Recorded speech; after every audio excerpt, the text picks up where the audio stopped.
Bertemu kembali di Kompas Petang, Saudara. Istana merespons usulan agar Presiden kedua RI Soeharto menjadi pahlawan nasional. Istana menyebut usulan ini sebagai penghormatan bangsa bagi Presiden terdahulu. Istana melalui Menteri Sekretaris Negara Prasetyo Hadi menyebut usulan Presiden kedua RI Soeharto sebagai pahlawan nasional adalah hal yang wajar dan seharusnya pemberian gelar pahlawan nasional diberikan kepada semua presiden terdahulu. Ia menilai setiap presiden memiliki jasa dalam memimpin Indonesia. Pemberian gelar pahlawan nasional pun dilakukan dengan semangat penghormatan. Mensesnek juga meminta publik tidak fokus melihat kekurangan Presiden Soeharto saat menjabat sebagai orang nomor 1 di negeri ini.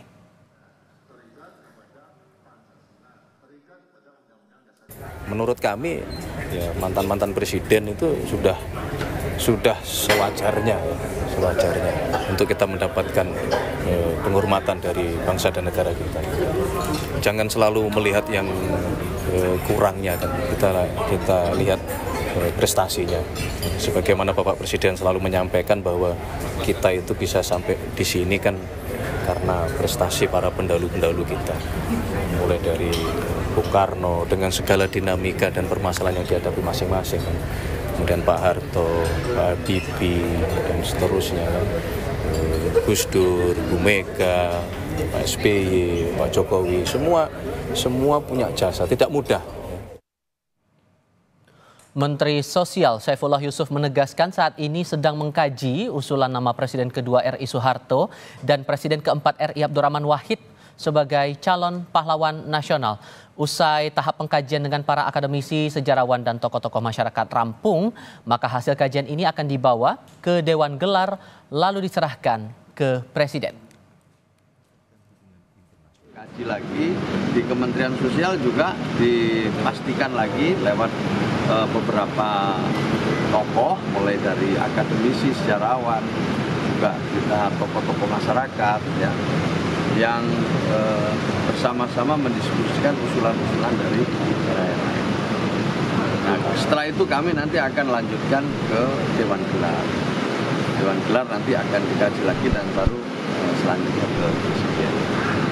Nah, dari nama-nama yang ada yang ramai itu adalah tentu di situ ada Pak mantan Presiden Soeharto, ada Gus Dur, gitu, dan tokoh-tokoh lain lah, banyak sekali yang itu semua memang punya peluang untuk. Merujuk data dari Menteri Sosial, 2 nama tokoh yang diusulkan dan sedang dikaji sebagai calon pahlawan nasional ialah Presiden kedua RI Soeharto dan Presiden keempat RI Abdurrahman Wahid alias Gus Dur.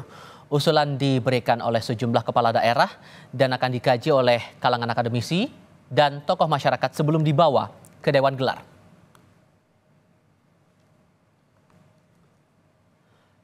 Kementerian Sosial saat ini masih mengkaji usulan nama Presiden kedua RI Soeharto sebagai pahlawan nasional. Di tengah kontroversi usulan ini, apa yang menjadi urgensi pengangkatan Soeharto sebagai pahlawan nasional dan apa yang menjadi pertimbangan untuk mengusulkannya? Kami bahas ini bersama politisi senior Partai Golkar Nurdin Halid dan Kaprodi Sosiologi UNAS Andi Ahdian. Selamat sore semuanya, apa kabar? Selamat sore, Assalamualaikum. Waalaikumsalam warahmatullahi wabarakatuh. Terima kasih semua sudah bergabung dalam diskusi kami kali ini. Pak Nurdin, sesungguhnya seurgen apa menurut Anda nama Pak Harto ini harus segera mendapatkan status pahlawan nasional? Ini bukan faktor urgen dan tidak urgen, ini faktor jasa. Bangsa ini harus menghargai jasa para pahlawan. Sebetulnya ini sudah terlambat. Ya, 11 tahun yang lalu, saya ketika memimpin Munas Golkar di Bali tahun 2004, itu sudah kita memutuskan untuk memberi penghargaan kepada Pak Soeharto menjadi pahlawan nasional. Itu sudah dengan berbagai prestasi yang telah dihasilkan oleh beliau selama 30 tahun kurang lebih memimpin negeri ini. Ya, kita sangat mengenal yang namanya trilogi pembangunan, yaitu stabilitas, pertumbuhan, dan pemerataan, dan itu dilaksanakan secara konsekuen oleh Pak Harto. Kita melihat ya, kenapa ada sekolah-sekolah di hampir seluruh desa di Indonesia yang ketika itu negeri ini masih boleh dikatakan masih serba kekurangan, tapi kemudian Pak Harto mengeluarkan impres sekolah sehingga lahirlah sekolah, berdirilah sekolah di mana-mana di seluruh pelosok tanah air. Kemudian impres jalan, ya, sehingga jalan-jalan desa mulai ada ketika itu yang sama sekali antara satu desa, jangankan desa, antara kabupaten dan satu kabupaten, satu kecamatan itu terputus. Nah, tapi dengan adanya impres jalan, kemudian itu terbangun. Nah, ini banyak jasa Pak Harto yang harus kita hargai. Dan dengan situasi pada saat itu ketika peralihan dari orde lama ke orde baru, kita tahu sendiri tantangan bangsa kita yang sangat luar biasa. Persoalan ada kelemahan. Mana sih pemimpin dunia yang tidak ada kelemahan di dunia ini ya? Seluruh pemimpin dunia pasti ada kelemahan, pasti ada kesalahan. Itu namanya kenisbian seorang manusia. Nah, bangsa kita adalah bangsa yang sangat memahami dan mengamalkan yang namanya Pancasila. Nah, jadi memaafkan sebuah kesalahan terhadap pemimpin ada sebuah bukan sebuah kewajaran, harus wajib kita memaafkan. Apalagi kalau kesalahan itu tidak sebanding dengan jasa telah diciptakan. Kalau kemudian, sorry saya potong Pak, kalau kemudian ada kritik yang menyebut bahwa Pak Harto dikaitkan dengan masalah Kisru 98, masalah dugaan KKN, itu gimana merespon, masih ada penilaian soal itu? Ya, sekarang kita kembali, negara kita negara hukum. Apakah ada fakta hukum yang terbukti oleh pengadilan bahwa beliau KKN, ya, kemudian beliau terlibat dalam kerusuhan? Justru beliau jatuh karena kerusuhan itu. Tidak mungkin beliau yang akan menciptakan kerusuhan untuk menjatuhkan dirinya. Ini kan sebuah pemikiran yang sangat tidak rasional, tidak faktual. Nah, ketika bicara soal KKN, dulu Pak Harto mengatakan ada tanda tangan itu, tanda tangan surat kuasa, ya. Saya ikut dalam peralihan, saya anggota DPR sudah sejak tahun 97, ya, masih orde baru. Jadi 1 tahun kemudian baru terjadi reformasi. Pak Harto itu memberi surat kuasa tertulis kepada negara untuk melacak, ya, dimanapun yang dituduhkan ada simpanan deposito luar negeri dan sebagainya, diserahkan sebagai negara. Apa faktanya? Sama sekali nggak ada. Ya kan?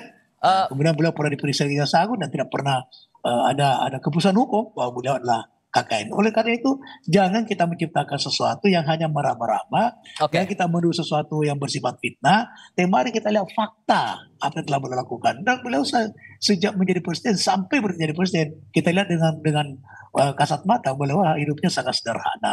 Ada prestasinya di situ, Pak Andi. Menurut Anda kalau merujuk dari Permensos kan ada aturan syarat umum, syarat khusus seseorang mendapatkan gelar pahlawan nasional. Menurut Anda Pak Andi, gelar umum dan syarat umum dan khusus ini sudah terpenuhi?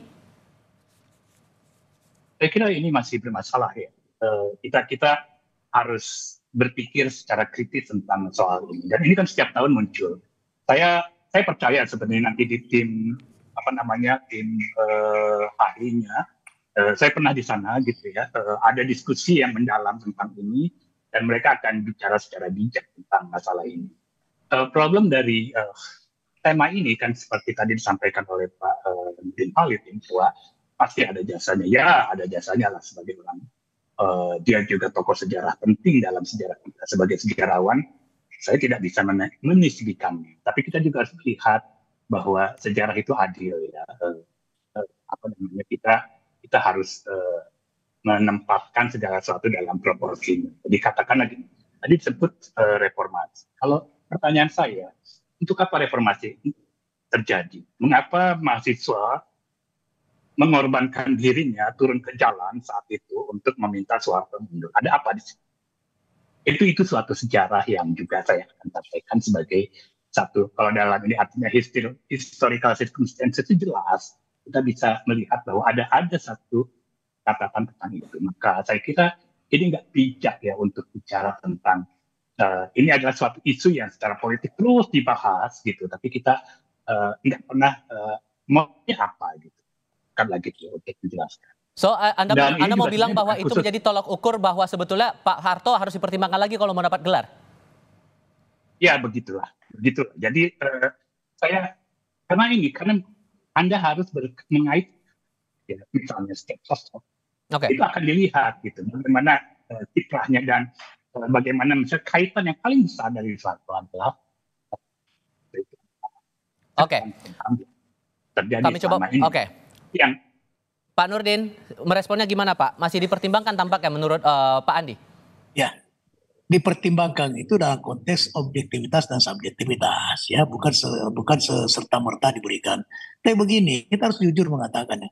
Coba kalau bukan Pak Harto ya jadi presiden ketika itu dan berani membuarkan PKI, ya, di tengah-tengah itu waktu itu PKI sangat-sangat dominan, ya, sangat kuat itu, di mana tentaranya sudah dimasuki.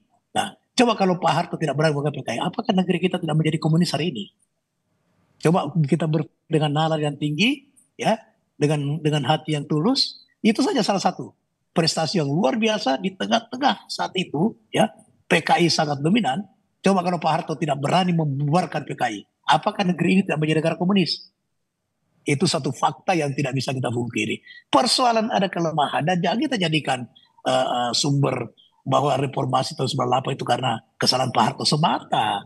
Itu ada faktor global di mana harga cukup tinggi, dolar begitu dengan rupiah itu sangat tinggi, ya. Dan Pak Harto jatuh bukan karena kesalahan-kesalahan orang lain. Dan kalau Pak Harto ketika itu bukan seorang manusia yang sangat mencintai rakyatnya, dia bisa bertahan ke waktu itu. Kenapa? Dia ketua Dewan Pembina Partai Golongan Karya. DPR dikuasai oleh Partai Golongan Karya. Dia ketua Dewan Pembina, ya. Satu. Yang kedua, dia menguasai TNI. Itu mudah kalau beliau mau mengorbankan rakyatnya, mahasiswa mudah mengosongkan DPR itu. Tapi karena beliau seorang negarawan, beliau sangat menghargai daripada aspirasi rakyat, aspirasi mahasiswa, beliau mundur. Pak Kalau Andi, beliau seorang otoriter, beliau seorang diktator, dia tidak mundur. Dia gunakan kekuasaannya dengan kekuatan yang dia miliki, dia pertahankan dirinya. Itu juga harus kita hargai bahwa Pak Harto mundur itu harus ada prestasi yang tetap dipertimbangkan Pak Andi di sini. Gitu. Gimana Pak? Iya betul, katakanlah gitu. Tapi juga kan kita bisa, beberapa waktu lalu saya mengunjungi ya beberapa keluarga korban pelanggaran HAM, misalnya di Lampung ya. Dan mereka merasa dalam satu poin di mana misalnya sejarah itu tidak memihak mereka dianggap sebagai sosok yang subversif dan lain sebagainya, musuh negara. Katakanlah itu karena dianggap macam-macam dan sampai sekarang kan masih sudah diakui pelanggaran itu sudah diakui negara. Pak Jokowi sudah sampaikan pada pidato awal Januari. Tapi kan kelanjutannya apa? Tiba-tiba kemudian Anda menyandingkan ini dengan menjadikan Presiden Soeharto sebagai pahlawan nasional. Saya kira ini nggak bijak gitu dalam hal cara berpikirnya. Jadi mungkin ini membuat semacam Anda menulis satu sejarah tertentu dan Anda mengabaikan sejarah yang lain. Ini problem sejarah kita. Problem sejarah nasional kita ini selalu dihilangkan gitu. Pak Nurdin, gimana? Kalau tetap masih ada kritik semacam ini, gimana cara memposisikannya? Pak Andi, pertanyaannya gini. Apakah dengan peristiwa Lampung itu ada nggak bukti, fakta yang mengkaitkan bahwa itu perintah Pak Harto? Kan tidak ada sama sekali. Kalau ada pasti Pak Harto diadili ketika itu. Pasti persoalkan. Jadi jangan kita mencari-cari alasan. Dan itu hanya segelintir. Berapa orang sih itu? Kita bukan kita mentolerir. Sama sekali tidak. Bukan kita mentolerir ya. Sama sekali tidak mentolerir. Tapi jangan dengan peristiwa itu. Saya tidak pernah ada sejarah, tidak pernah ada fakta yang menunjukkan bahwa itu perintah Pak Harto. Termasuk penculikan terjadi tahun 98. Tidak ada satu fakta pun, tidak ada satu bukti pun. Yang mengkaitkan dengan Pak Harto. Kenapa mesti partai yang ditimpakan itu dikaitkan dengan pemberian pahlawan? Itu juga tidak rasional, itu juga tidak adil. Singkat saja, Pak Andi, merespon soal buktinya. Harto adalah seorang presiden, ya, yang bisa menghentikan itu. Kasusnya bukan hanya di Lampung, coba di Aceh. Terjadi satu yang sistematik, itu sudah dicatat oleh Komnas HAM sebagai sesuatu yang sistematik, bukan tanpa pengetahuan, bukan tanpa sebuah yang terus berulang dan terjadinya itu makanya disebut sebagai HAM berat. Dengan adanya unsur itu, maka kita masih tetap itu. Berbeda. Di Amerika belum selesai sebentar ya. Jadi misalnya ya di Amerika juga ada problem itu. Setiap generasi menulis sejarah sendiri. Amerika, George Washington dianggap orang terhormat, founding father, tapi sekarang misalnya orang bertanya tentang kebudakan. Jadi maksud saya kita harus jujur dengan sejarah. Walaupun ini selesaikan dulu, ini aja belum selesai problemnya gitu. Yang 12 kasus itu masih terkatung-katung gitu. Saya harus ketika dulu diskusinya. Termasuk kita juga akan masih melihat sejauh mana proses yang akan dilakukan oleh pemerintah pusat untuk mengusulkan dua nama ini. Pak Andi, Pak Nurdin, terima kasih sudah berdiskusi bersama kami. Selamat sore semuanya. Terima kasih.